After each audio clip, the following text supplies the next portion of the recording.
Nah, sebelum masuk video, perkenalkan dulu saya Rahmat Fauzi.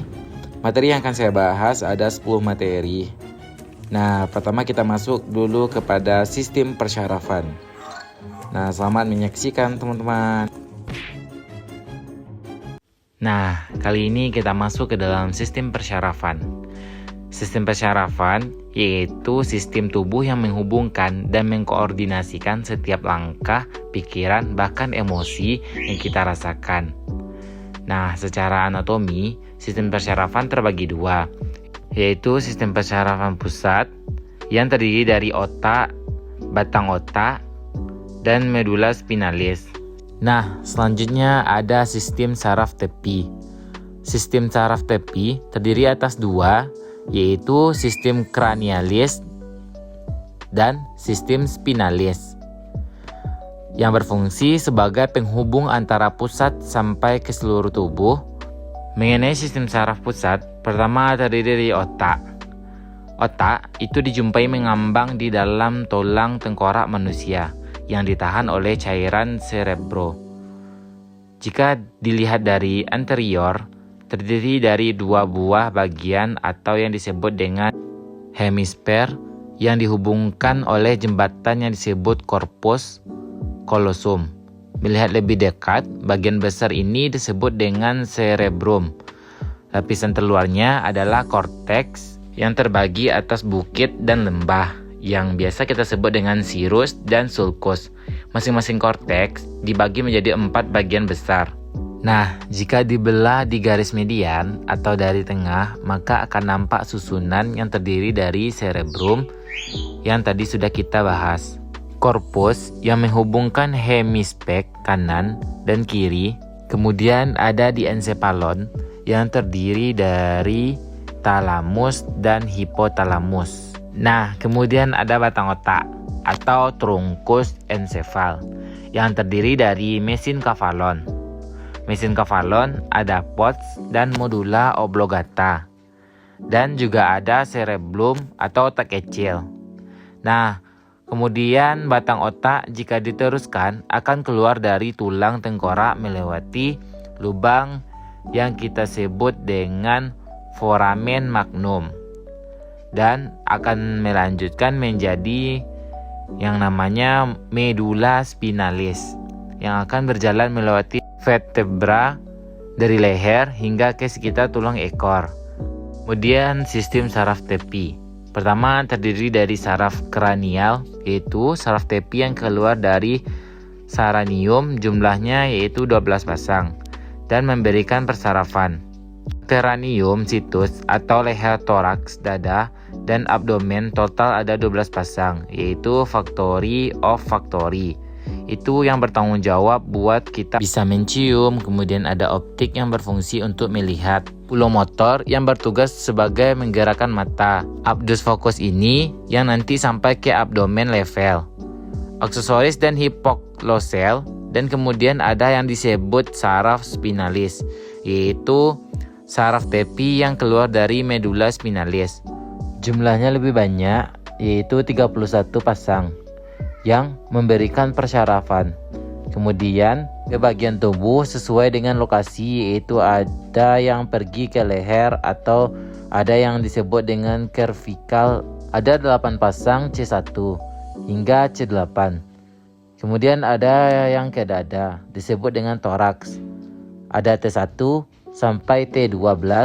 Kemudian ada yang di bagian lubar yaitu L1 hingga L5, dan di bagian sakrum pakai S1 hingga S5. Oke, sekian pembahasan kita pada hari ini. Semoga bermanfaat. Terima kasih. Nah, selanjutnya kita masuk kepada materi yang kedua, yaitu endokrin. Endokrin adalah salah satu sistem kelenjar dan sistem regulator pada tubuh manusia. Nah, buat yang belum tahu, jadi tubuh kita ada beberapa sistem, yaitu diantaranya sistem kelenjar dan sistem regulator. Sistem kelenjar ini dia terbagi menjadi dua, sistem ekstrim dan sistem endokrin. Lalu sistem regulator terbagi dua menjadi sistem endokrin dan sistem syaraf. Nah, inilah kenapa endokrin masuk ke dalam sistem kelenjar dan sistem regulator. Karena dia masuk ke dalam dua sistem. Umumnya, sistem endokrin inilah, makanya sistem endokrin itu biasa disebut dengan sistem hormonal kidip endokrin. Ini bekerja membawa pesan-pesan disebut dengan hormon dari kelenjar endokrin menuju ke organ target. Jadi inilah kenapa sistem endokrin bisa disebut dengan sistem hormonal. Nah, kurang lebih gambarannya kayak gini. Jadi kelenjar adrenal ini mengirimkan pesan yaitu hormon menuju ke organ target. Organ target ini adalah ginjal. Apa sih kelenjar endokrin itu? Nah, kelenjar endokrin adalah sekelompok sel yang berfungsi mensekresikan senyawa kimia atau hormon yang tadi sudah kita sebutkan. Peredaran darah menuju sel jaringan organ yang memerlukan alias organ target. Nah, untuk mengetahui target kelenjar endokrin itu dapat dilihat dari tabel berikut. Tabel ini menjelaskan fungsi endokrin dan kelenjar endokrin. Nah, saya akan menggambarkan contohnya di sini. Saya akan mengambil salah satu contoh yaitu kerjaan yang doktrin itu adalah kerjaan hipofisis. Nah, kelenjar hipofisis ini saya gambarkan sebagai ibu kita. Ibu kita di rumah. Nah, lalu pembuluh darah saya gambarkan sebagai jalan raya. Dan darah saya gambarkan sebagai abang Gojek. Nah, orang targetnya saya gambarkan sebagai kamu atau teman kamu yang lagi di sekolah. Ceritanya gini, jadi hipofisis alias ibu kita itu ternyata mau nganterin makanan bekal untuk kita yang ada di sekolah. Untuk mengantarkan makanan tersebut, ibu membutuhkan antaran atau Gojek yang mengantarkan si makanan menuju ke kita yang ada di sekolah.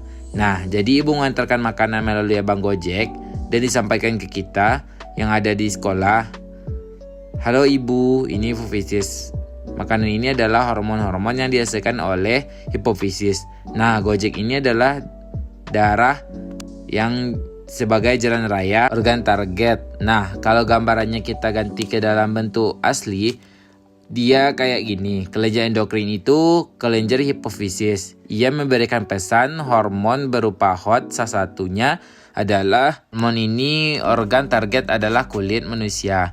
Nah, kok jadi provisi sini dia meminta tolong kepada darah untuk nyampein hormon masih ini menuju ke kulit manusia. Jadi darah melalui pembuluh darah nyampe hormon ke kulit manusia. Nah, selanjutnya kita masuk ke dalam reproduksi manusia, hewan, dan tumbuhan. Tubuh kita terdapat banyak organ vital yang mendukung kelangsungan sistem fungsional. Pertama, struktur dan fungsi organ reproduksi pada pria. Organ reproduksi pria terdiri dari organ reproduksi luar dan organ reproduksi dalam. Organ reproduksi luar terdiri dari penis dan skrotum. Organ reproduksi dalam terdiri dari testis, saluran kelamin, dan kelenjar kelamin. Setiap bagian-bagian organ ini memiliki fungsi. Masing-masing organ reproduksi luar yang pertama adalah penis. Rongga dua organ, bagian atas tersusun atas jaringan spons corpus. Bawahnya tersusun atas jaringan spons corpus. Membungkus uretra. Uretra pada penis dikelilingi oleh pembuluh darah. Dan ujung saraf perasa penis berfungsi sebagai alat kompulasi. Organ reproduksi luar kedua adalah skrotum atau kantong pelir. Skrotum merupakan kantong kulit yang melindungi dan membungkus testis. Skrotum berjumlah sepasang, yaitu skrotum kiri dan kanan. Antara skrotum kiri dan skrotum kanan terdapat jaringan ikat dan otot polos. Adanya otot polos menyebabkan skrotum mengerut dan mengendur di dalam skrotum. Juga terdapat otot lurik yang berfungsi mengatur suhu di sekitar testis agar tetap stabil. Pengaturan suhu ini berguna dalam proses pembentukan sperma yang memerlukan suhu sekitar 34 derajat Celcius. Pengaturan suhu dilakukan dengan mengerut atau melonggarkan skrotum. Organ reproduksi pria terakhir adalah kelenjar kelamin. Kelenjar kelamin berfungsi untuk menambahkan cairan-cairan kelamin, sehingga berguna untuk mempertahankan hidup dan mempertahankan gerak sperma. Selanjutnya kita masuk kepada reproduksi wanita. Terdiri dari luar dan dalam. Organ reproduksi luar terdiri dari vulva dan labium. Sedangkan yang dalam terdiri dari oviduk, uterus, dan vagina. Kita bahas organ reproduksi luar. Pada wanita, vulva dan labium. Vulva merupakan celah paling luar dari organ reproduksi wanita. Pada bagian vulva terdapat saluran reproduksi dan saluran urin. Pada daerah dekat saluran kelamin terdapat hymen atau selaput darah. Banyak mengandung pembuluh darah. Selanjutnya labium, yaitu labium majora terletak di bagian luar dan labium minora terletak di bagian dalam. Antara labium majora dan labium minora, bagian atas terbentuk tonjolan kecil yang disebut klitoris. Pada klitoris terdapat korpus cavernosa yang banyak mengandung pembuluh darah dan ujung saraf. Selanjutnya, organ reproduksi vagina. Vagina merupakan saluran akhir reproduksi wanita yang bermuara di vulva vagina, menghasilkan banyak lendir yang diproduksi oleh kelenjar Bartholin. Lendir berguna saat koitus dan mempermudah kelahiran bayi. Jadi, vagina berfungsi sebagai saluran keluar dari rahim, baik pada saat haid maupun melahirkan. Selain itu, vagina juga berperan sebagai alat kopulasi. Organ dalam berikutnya uterus atau rahim. Uterus merupakan rongga pertemuan oviduk kanan dan kiri. Bagian bawah uterus menyempit sehingga disebut serviks. Atau leher rahim bagian luar uterus dibatasi oleh dinding endometrium yang banyak mengandung pembuluh darah. Nah, selanjutnya kita masuk kepada sistem muskuloskeletal. Muskuloskeletal adalah suatu sistem yang terdiri dari tulang otot, kartilago, ligamen, tendon, fasciabulas. Muskulo yang berarti otot, skeletal berarti tulang. Muskuloskeletal adalah jaringan otot yang ada di dalam tubuh, sedangkan skeletal adalah tulang kerangka dalam tubuh. Sistem skeletal dibentuk oleh 262 tulang yang terbagi dalam dua bagian. Yang pertama, axial skeleton. Bagian tulang kepala terdiri dari 8 buah tengkorak dan 14 buah tengkorak wajah, 6 buah tulang telinga, 1 buah tulang hipoid atau tulang lidah di pangkal leher, dan 26 tulang belakang dan 25 panggul. Fisiologi sistem tulang-tulang memiliki beberapa fungsi, diantaranya sebagai berikut. Yang pertama, melindungi organ dan jaringan lunak, mendukung tubuh secara struktural untuk aksi mekanisme jaringan lunak, seperti kontraksi otot dan perluasan paru-paru. Yang ketiga, menyediakan situs perlindungan untuk jaringan khusus seperti sistem pembentukan darah. Yang keempat, mengatur tingkat kalsium dan fosfat dalam cairan tubuh yang beredar. Selanjutnya, komposisi tulang. Komposisi tulang terdiri atas dua, yaitu mineral dan jaringan organik, kalsium dan fosfat. Faktor pertumbuhan tulang, yaitu pertumbuhan tulang dipengaruhi oleh berbagai faktor. Adanya beberapa. Yang pertama yaitu seperti jenis kelamin, ras. Namun, dari tersebut ada beberapa yang dapat ubah seperti nutrisi, aktivitas fisik, jenis kelamin, ras, dan genetik anak. Tulang puncaknya. Jenis-jenis tulang ada 4. Yang pertama, tulang pipih, tulang panjang, dan tulang pendek. Dan tulang tak beraturan. Nah, struktur sendi ada fibrosa, kartilago, dan sinovial. Untuk bagian-bagiannya, macam-macam sendi terdapat 5 sendi. Yang pertama, sendi peluru, sendi ensel, sendi gulung, sendi geser, dan sendi lainnya. Sistem muskulus otot. Sistem muskulus atau perototan adalah sistem jaringan yang disebut dengan otot pada tubuh yang menggunakan kita bergerak. Sebagai besar, otot pada tubuh berada di bawah kendali. Fungsi otot itu pada dasarnya jaringan otot punya fungsi yang sama, yakni sebagai alat gerak, sedangkan otot polos berfungsi untuk memberikan gerakan tanpa pengaruh tubuh atau bergerak di luar hendak kita. Nah, selanjutnya yaitu jenis-jenis jaringan otot, diantaranya adalah otot polos, otot jantung, otot kerangka, otot lurik, otot jantung, dan otot polos. Mekanisme gerak otot dipengaruhi oleh otot dapat menggerakkan rangka otot yang melekat pada rangka. Garis-garis gelap terang pada otot rangka adalah myofibril. Nah, selanjutnya kita masuk ke sistem integumen. Kulit merupakan lapisan luar tubuh manusia yang merupakan organ terbesar yang menutupi tubuh sebanyak 15-20%. Dari total massa tubuh, manusia berupa kulit. Jika dibentangkan pada rata-rata dewasa, kulit manusia bisa menutupi area seluas kurang lebih 2 meter atau sebesar sebuah selimut kecil, tetapi tidak seperti selimut pada umumnya. Sistem organ ini lembut, kuat, tahan air, dan punya kemampuan memperbaiki diri sendiri. Nah, lapisan utama yaitu epidermis, dermis, dan hipodermis. Ketebalan kulit ini bervariasi, tergantung pada letaknya. Pada tubuh, dari yang paling tipis yaitu kurang dari 0,5 mm. Dan yang paling tebal itu bisa mencapai 4 mm. Misalnya kulit pada bagian telapak kaki. Nah, kulit pada bagian telapak kaki agak penutup ternyata tidak memiliki keberagaman peranan dalam kehidupan kita. Kulit kemungkinan berinteraksi antara kita pemilik tubuh dengan dunia luar yang merupakan suatu sistem yang disebut sistem integumen, yang mana termasuk di dalamnya rambut, kelenjar, dan sel saraf. Khususnya beberapa fungsi penting dari organ kulit adalah sebagai proteksi, regulasi, dan penerima rangsangan sebagai fungsi proteksi kulit melindungi seluruh tubuh dari bermacam-macam yang kita dapat dari lingkungan.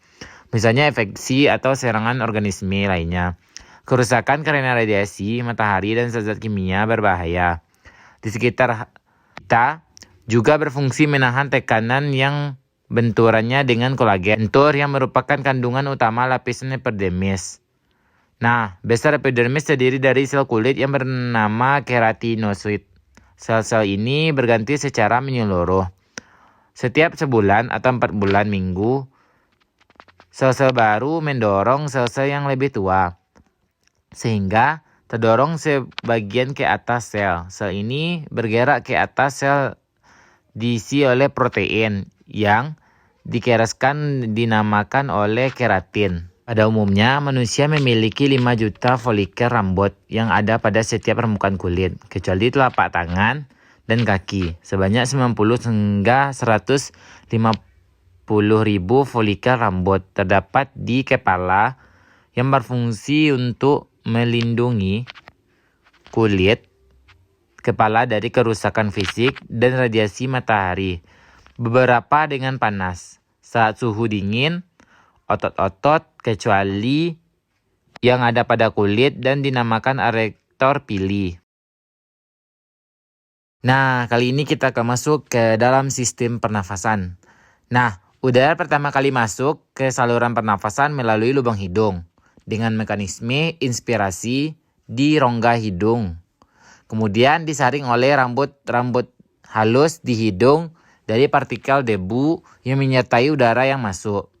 Nah, selain itu, udara juga akan dihangatkan dan akan dilembabkan agar sesuai dengan suhu tubuh.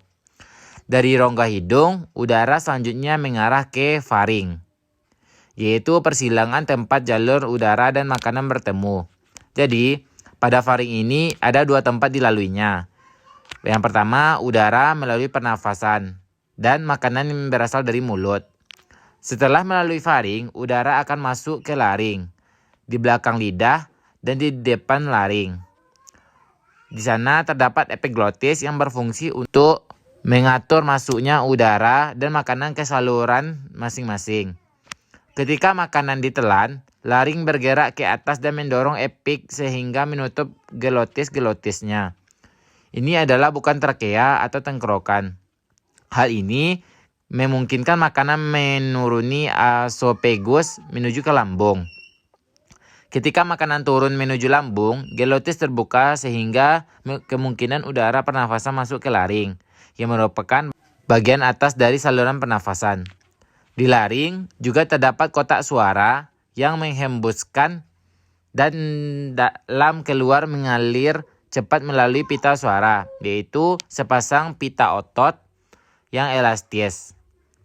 Dalam laring, suara dihasilkan ketika otot-otot di dalam kotak suara menegang atau kontraksi, yang kemudian merentangkan pita suara sehingga bervibrasi atau bergetar. Nah, pada hal tersebut, suara tinggi dihasilkan oleh pita-pita yang terbentang erat dan bervibrasi sangat cepat. Sedangkan suara rendah berasal dari pita suara yang tidak begitu tegang dan bervibrasi secara lambat. Dari laring, udara masuk ke dalam trakea. Di dinding trakea ini terdapat kartil atau tulang rawan yang kokoh, sehingga saluran ini akan tetap terbuka. Selain itu, terdapat epitelium yang melapisi trage hingga bronkus. Epitelium ini ditutupi oleh cilia pada permukaannya dan selapis mukus atau cairan lendir yang tipis. Nah, mukus ini berfungsi untuk memperangkap debu, polen, dan kontaminasi kecil yang polos dari rongga hidung. Silia ini berdenyut dan bergerak seperti ombak, mengarahkan mukus ke atas menuju faring tempat mukus tersebut akan ditelan atau dibuang dengan sengaja keluar melalui mulut. Proses ini dinamakan eskalator mukul, yaitu proses yang memainkan peran penting dalam membersihkan sistem pernafasan. Dari trakea, selanjutnya terdapat dua cabang yang disebut bronkus. Bronkus ini masing-masing mengarah ke salah satu di paru-paru. Bronkus bercabang-cabang lagi dalam paru-paru menjadi bronkiolus. Nah, di dalam tersebut juga terdapat alveoli. Kumpulan dari alveoli tersebut disebut dengan alveolus. Nah, selanjutnya kita masuk ke dalam sistem kardiovaskuler. Terdiri dari jantung, pembuluh darah, paru-paru, dan organ. Nah, pembahasan pertama itu jantung. Jantung secara umum memompa darah ke seluruh tubuh. Secara umum, jantung memiliki 4 ruang, yaitu atrium kanan, ventrikel kanan, atrium kiri, dan ventrikel kiri.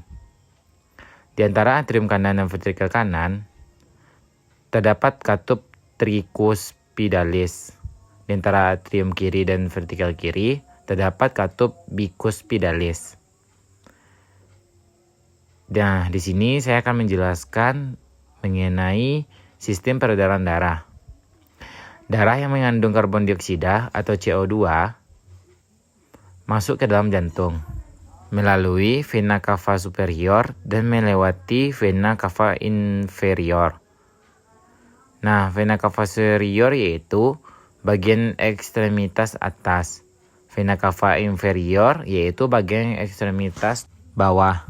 Selesai dari situ, lalu masuk ke dalam atrium kanan atau bilik kanan. Setelah masuk ke dalam atrium kanan, kemudian darah yang berada di bagian atrium kanan akan masuk ke dalam ventrikel kanan melalui katup tricuspidalis.